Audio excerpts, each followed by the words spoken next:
Bueno, contame un poquito, ¿cómo es esta historia de la expedición que está haciendo el CONICET frente a las costas de Mar del Plata? Exacto, mira, desde el 23 de julio y hasta el 10 de agosto, investigadores, más de 30 científicos del CONICET, están realizando una expedición a más o menos aproximadamente 300 kilómetros de la ciudad de Mar del Plata, que se llama Cañón Submarino de Mar del Plata, Talud Continental 4. Es una expedición en el fondo del mar y toda la biodiversidad que los científicos van encontrando en esta expedición, que identifican en aguas profundas, la transmiten a través de un video en vivo muy novedoso, grabado con altas tecnologías, y que se transmite a través del canal Schmidt Ocean, ¿sí? Que es justamente la empresa, la fundación que está en conjunto con el CONICET realizando la expedición.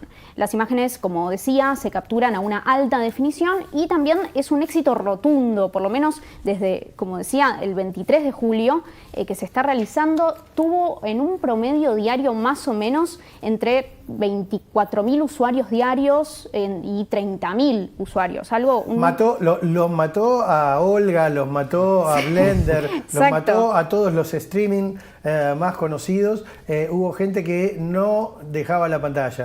Sí, de hecho, desde el canal tratamos de contactarnos, ¿no? con científicos que formaban parte, ¿no? Los miembros de la expedición en primera línea, y nos dijeron, estamos totalmente saturados de medios que nos quieren entrevistar, con lo cual eso refleja el gran éxito que tuvo en la resonancia.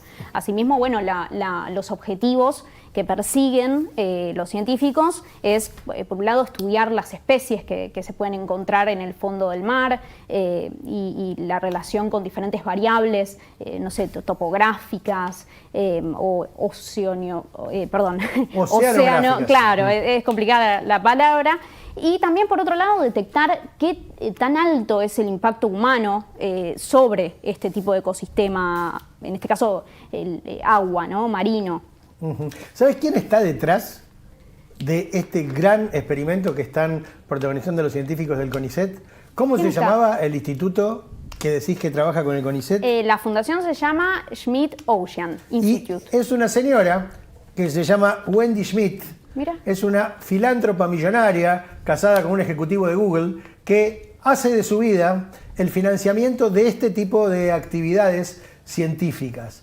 Wendy fue la que en parte financió este proyecto, que te cuento que va a seguir en las próximas semanas, porque el barco que está protagonizando esta expedición, que se llama Falcor 2, ¿sí? Exactamente. Y con el robot submarino que se llama Subastian, como Sebastián, pero Subastian, ¿sí? Se van a ir a la costa uruguaya. Van a hacer algo similar en Uruguay y después vuelven para acá y parece que van a hacer lo mismo en la Patagonia. ¿Sí? Exacto. Todo esto merced a la ayuda de Wendy Schmidt, que ¿sabés qué formación tiene, Wendy? No, ¿cuál? Socióloga y periodista. Ah, justo, mira. Digo, por eso es que también esta vocación, no solo por descubrir, sino también por contarlo, me parece, ¿no? Exacto, sí, es muy novedosa la forma de contarlo, ellos desde el barco, ¿no? El buque Falcor 2, y sí, las altas tecnologías, este robot que puede documentar todo, ellos toman muestras sin modificar el entorno, sin perjudicarlo, y gracias justamente a este robot y estas tecnologías tan novedosas. Bueno, y hoy nos acompañan en el living Jimena Durruti. ¿Qué tal, Jimena? ¿Cómo andás? Hola. Joaquín Hernández Arnés y Nacho Burst. ¿Cómo vas, Nacho? Estoy bien, por suerte. Bueno, y para hablar un poco acerca de la importancia de la investigación científica, es que convocamos hoy, y nos dimos este lujo, a Juan Martín López Fidanza. Juan Martín López Fidanza es el coordinador académico del Instituto de Investigaciones de la UCA, ¿sí? Es justamente su formación también viene del área de la sociología y nos va a hablar un poquito acerca de para qué se hacen estas cosas. ¿Qué tal? ¿Cómo te va, Juan Martín? ¿Andás por ahí?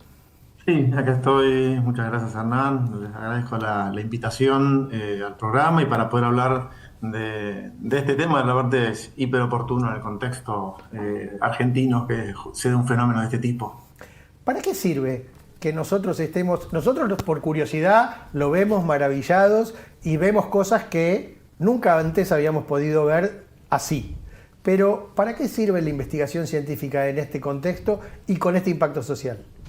Bien, acá lo importante es justamente hablar de lo que es en sí la ciencia, que siempre pensamos la ciencia como una producción de conocimiento, cómo conocemos más algo, ya sea de la sociedad, ya sea del mundo natural, de las matemáticas, ¿sí? Lo que sea, como una producción de conocimiento, y nos olvidamos que este conocimiento que producimos es un conocimiento humano y que solo tiene sentido en la medida que es comunicado, ¿sí? No, nada es ciencia, por más que sea el recontra descubrimiento que no sé qué cambió de la existencia, si no es comunicado y validado por la comunidad de los que hacen ciencia, por la comunidad. Entonces, la centralidad está en la comunicación. Y acá lo importante de este fenómeno es que justamente que pone en el tapete, que pone al alcance de la sociedad en sentido amplio, de la relevancia de todo lo que hace el quehacer científico habitual. Y esto muchas veces es dejado de lado por el mismo sistema científico, que a veces por enfocarse en sus propios objetivos,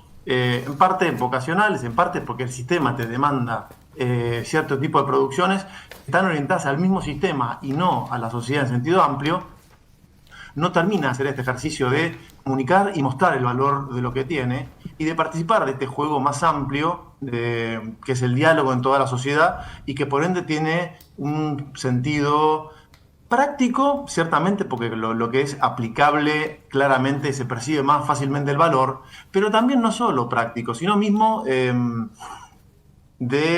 idiosincrático.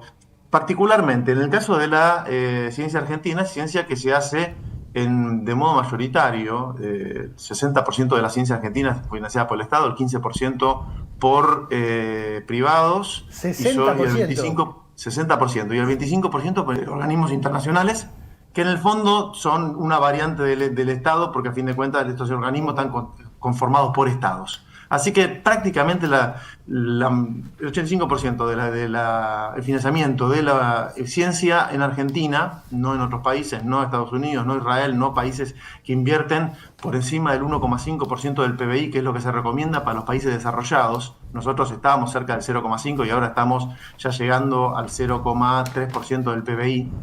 Es decir, que estamos bastante por debajo de lo que se recomienda para el desarrollo de un país. Es financiado desde el Estado, y entonces si hay financiamiento público, es importante también la dimensión de la rendición de cuentas, demostrar es que por eso después aparecen los políticos y dicen, ¿para qué sirve el CONICET?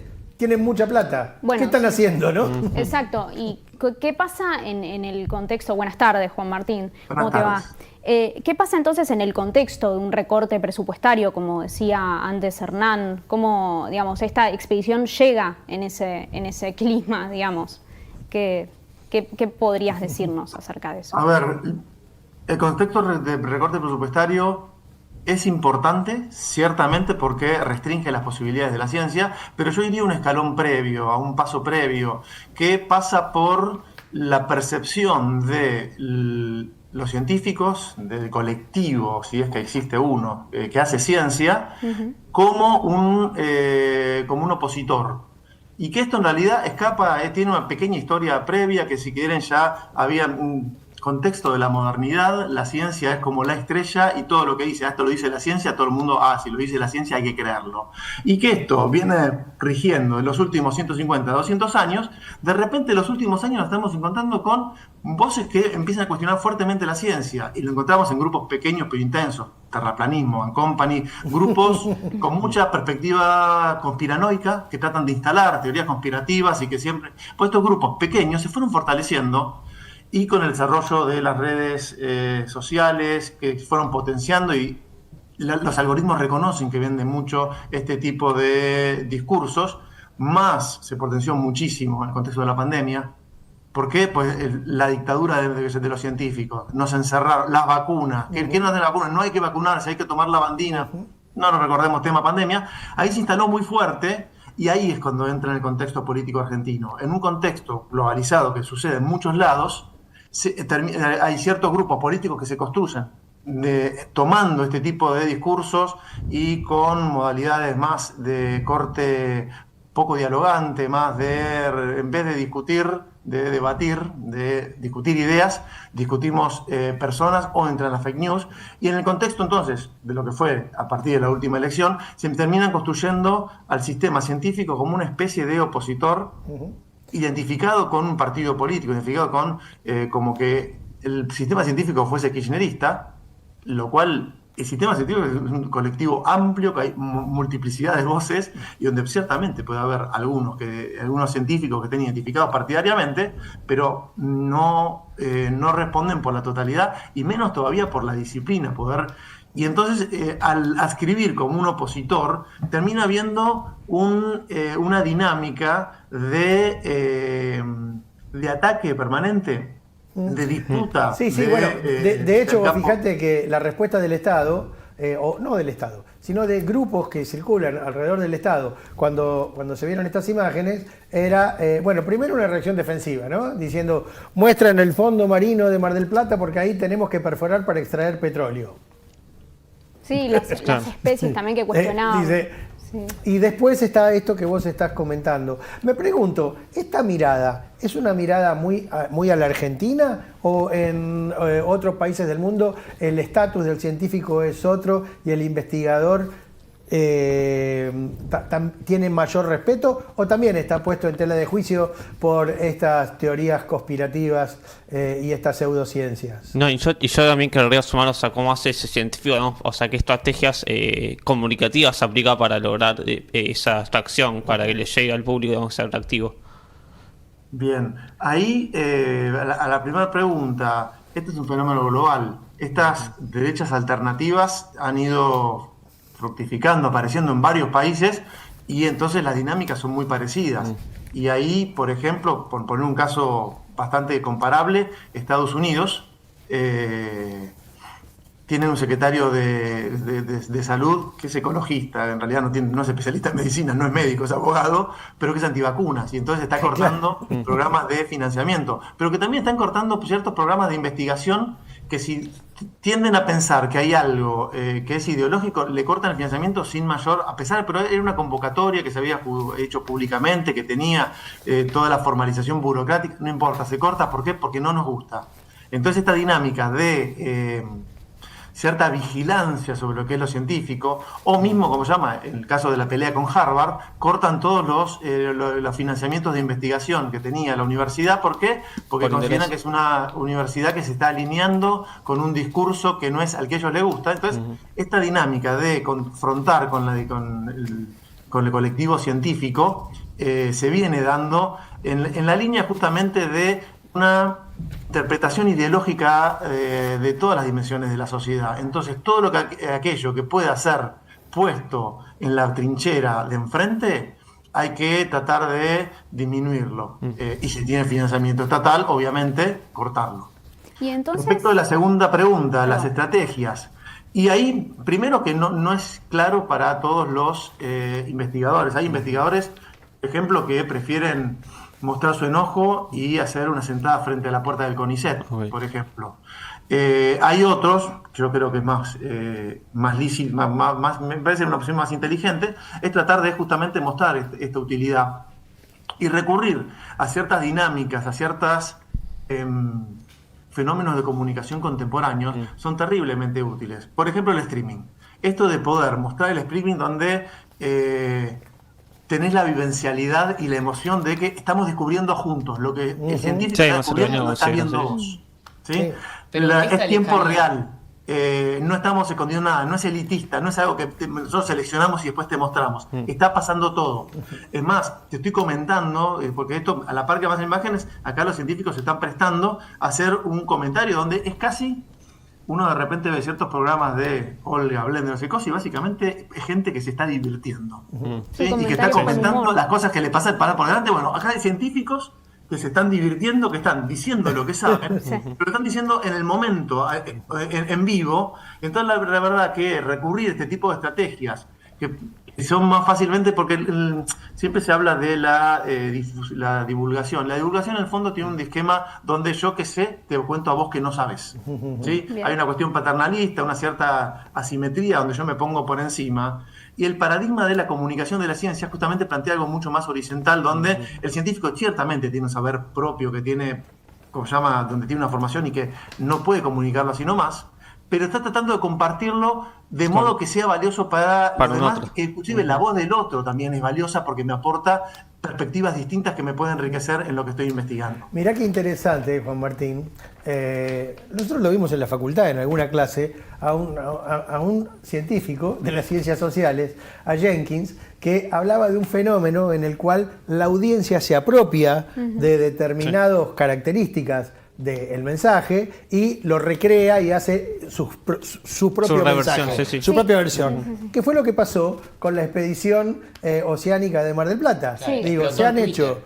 Explotó en Twitter. Explotó en Twitter. Se han hecho figuritas digitales de los animalitos. Sí, las figuras famosas, la estrella culona. Claro, le ponen nombres. Sí. Y que son la reversión de la audiencia apropiándose de esos contenidos, en este caso contenidos científicos. Claro, incluso la ciencia se ve como algo lejano y esto, el streaming en sí, ha permitido que se alcance, que sea más de todos, que no quede solamente en los científicos como algo de poder, que la ciencia sea más de todos, me parece. Claro, Sí, creo que los científicos prestaron ese lugar, bajaron sus conocimientos tan técnicos, tan complejos por momentos de entender para quienes no tienen esos estudios, los bajaron a tierra de una manera que conectó a miles de personas y creo que fue un fenómeno social hiper interesante para analizar. Y también creo que logrando, al bajarlo a tierra, creo que genera una cierta reciprocidad que permitió también, digamos, que la audiencia también puede intervenir. Sí, y eso es en gran parte por el streaming, me parece.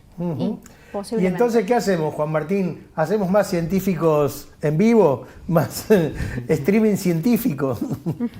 Indudablemente lo que hay que hacer es comunicar más, mostrar más, pues realmente entiendo que hay ciertas áreas que no es tan fácil comunicarlas, pero tenemos un montón de áreas, de científicos, de especialistas que tienen la capacidad y tienen elementos en sus investigaciones que realmente son muy relevantes. No te vayas. Lo percibimos en la pandemia. No te vayas, Juan Martín, sin contarme la importancia que tiene que estamos celebrando los 10 años del Instituto de Investigaciones Sociales de la Facultad de Ciencias Sociales en la UCAM.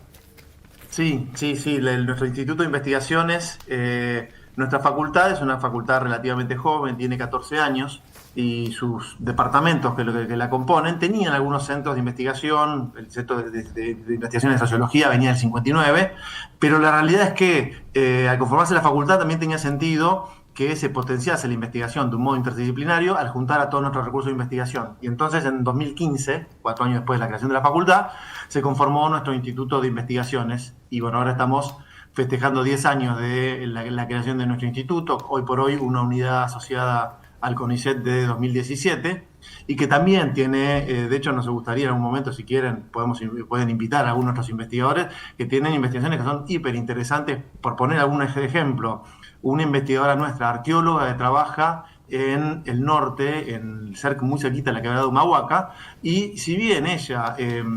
el trabajo que hace podría hacerlo aparte, no podría hacerlo sin diálogo con las comunidades, pues son las comunidades las que le dan permiso para acceder. Y muchas veces recelaban de para qué dejar pasar. Y ella que les muestra que en realidad es un aporte, primero porque les permite acceder a un pasado que si no ellos no tendrían. Claro. Segundo, que les permite poder plasmar conocimientos que de otro modo, por ejemplo, ahora que va a hacer campaña en septiembre, lleva un cuadernillo donde lleva todas las plantas de la región a partir de relevamientos orales que hizo, con la utilidad medicinal que tiene cada uno de ellos. Es un modo de poder tener disponible, y así, por ejemplo, tenemos un investigador Bueno, Juan Martín, entonces vamos a hacer esto. Se viene el streaming de la UCA desde Humahuaca, entonces, en septiembre, y vamos a, en vivo, seguir los pasos de nuestra investigadora. De hecho, para esta campaña, pudo tener a partir de un proyecto la compra de un dron, así que va a poder hacer prospección topográfica. Prometemos imágenes únicas desde la UNA. Que ya aprendimos lo importante que es no solo investigar, sino contarlo. Claro, ¿Sí? las esperamos. Juan Martín, muchísimas gracias por la charla. ¿Sí? Muchas Hasta gracias. luego.